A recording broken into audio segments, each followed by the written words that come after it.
On one bright and sunny morning, Johnny and Joey decide to start a business. They both had their own great ideas, so they went their own separate ways.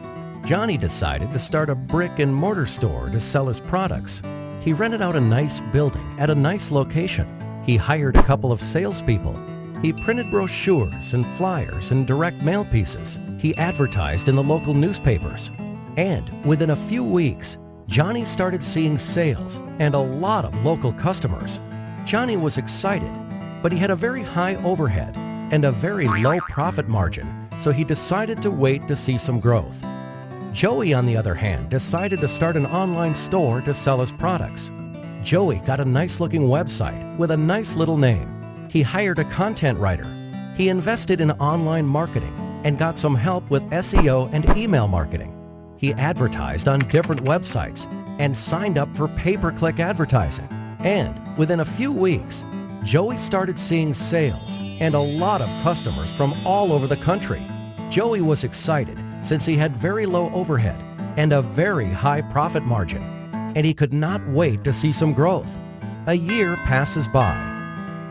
Johnny was still in the same building with the same salespeople and the same marketing strategy and the same local customers.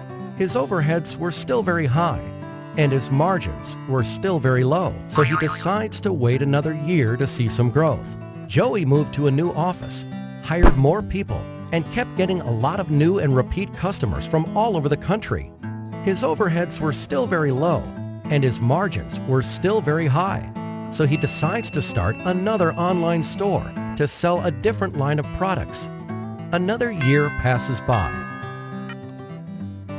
And on one bright and sunny morning, Johnny and Joey meet again. Joey tells Johnny about his new marketing strategy, and Johnny realizes his mistakes. Traditional marketing can only get you so far. Think local, but act global. So this time, Johnny went back and fired his rusty salespeople and fired the old-school ad agencies that did the brochures, flyers, and newspaper advertising for him. He hired a good web company and outsourced all his online marketing to them. And within a few weeks, Johnny was again a happy man to see increased profits and lower overheads. And needless to say, he was very thankful to Joey for pointing him in the right direction. Welcome.